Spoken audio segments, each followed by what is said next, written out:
Haleluya. Di dalam nama Tuhan Yesus menyampaikan renungan firman Tuhan. Matius pasal yang kedua ayat yang ke-16 sampai dengan ayat yang ke-18 mengatakan, ketika Herodes tahu bahwa ia telah diperdayakan oleh orang-orang Majus itu, ia sangat marah. Lalu ia menyuruh membunuh semua anak di Betlehem dan sekitarnya, yaitu anak-anak yang berumur 2 tahun ke bawah, sesuai dengan waktu yang dapat diketahuinya dari orang-orang Majus itu. Dengan demikian, genaplah firman yang disampaikan oleh Nabi Yeremia. Terdengarlah suara di Rama, tangis dan ratap yang amat sedih. Rahel menangisi anak-anaknya, dan ia tidak mau dihibur, sebab mereka tidak ada lagi.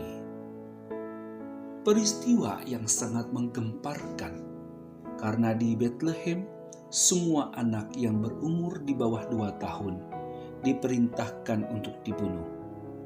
Berapa banyak ibu dan keluarga yang meratap, berapa banyak keluarga yang kehilangan anak-anak terkasihnya.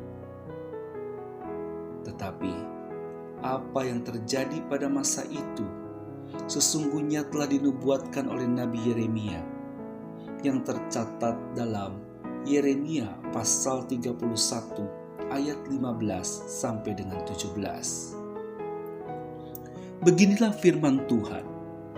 Dengar, di Rama terdengar ratapan, tangisan yang pahit pedih.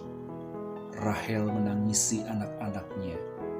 Ia tidak mau dihibur karena anak-anaknya, sebab mereka tidak ada lagi.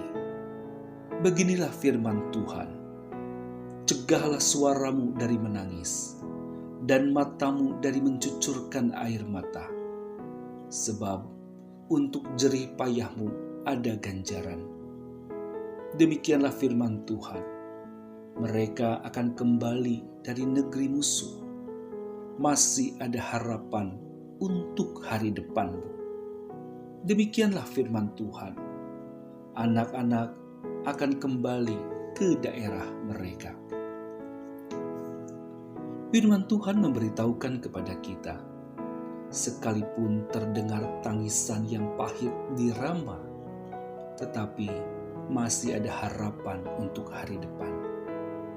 Artinya, bahwa Allah akan memberikan penghiburan. Ketika kita kehilangan sesuatu yang sangat berharga, tentu kita akan merasakan sedih. Terlebih lagi, jika barang itu memiliki kenangan yang sangat mendalam dari perjalanan hidup kita.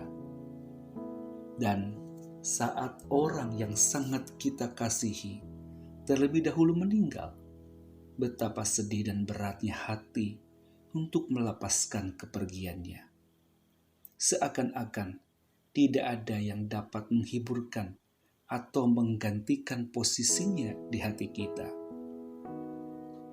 Paulus menyampaikan pesan kepada jemaat di Tesalonika yang tercatat dalam 1 Tesalonika 4 ayat 13 sampai dengan 18. Selanjutnya, kami tidak mau, saudara-saudara, bahwa kamu tidak mengetahui tentang mereka yang meninggal, supaya kamu jangan berduka cita seperti orang-orang lain yang tidak mempunyai pengharapan.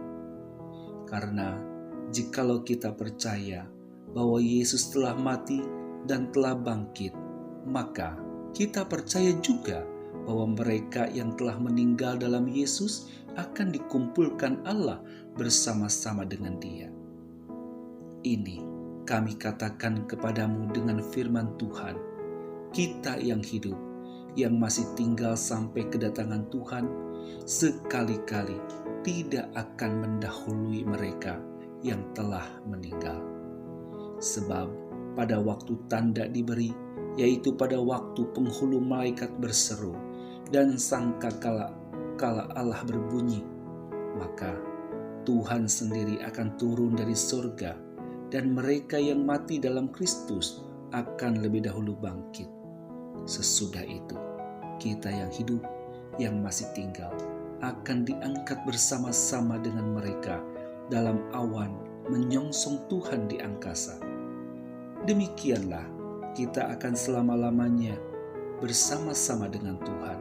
Karena itu, hiburkanlah seorang akan yang lain dengan perkataan-perkataan ini. Roh Kudus disebut juga sebagai penghibur. Maka hendaklah kita senantiasa berdoa dan bersandar pada Roh Kudus, agar kita dapat merasakan penghiburan yang sempurna dari Allah. Tuhan memberkati. Immanuel.